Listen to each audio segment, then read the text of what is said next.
السلام علیکم ورحمۃ اللہ وبرکاتہ۔ محترم سامعین، موجودہ زمانہ سائنس اور ٹیکنالوجی کا زمانہ ہے۔ دن بدن نئی نئی چیز وجود میں آ رہی ہے اور انسان اس سے فائدہ اٹھا رہا ہے۔ یہ تمام ایجادات، یہ تمام وجود میں آنے والی چیزیں اللہ تبارک و تعالیٰ کے دیے ہوئے علم کی بدولت ہی ہو رہی ہے۔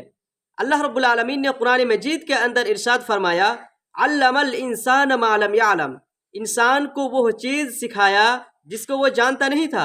انسان اس علم سے کام لے کر ٹیکنالوجی کے میدان میں طرح طرح کی چیزیں وجود میں لا رہی ہے، جیسے ٹیلی ویژن، کمپیوٹر، انٹرنیٹ اور موبائل وغیرہ۔ یہ تمام چیزیں اللہ تبارک و تعالیٰ کی نعمتیں، عطیہ، بخشش اور تحفہ ہے، اور ہمیں ان کا صحیح استعمال کرنا چاہیے، ورنہ یہی ہمارے لیے آخرت میں وبال جان، آفت اور مصیبت بن جائے گی۔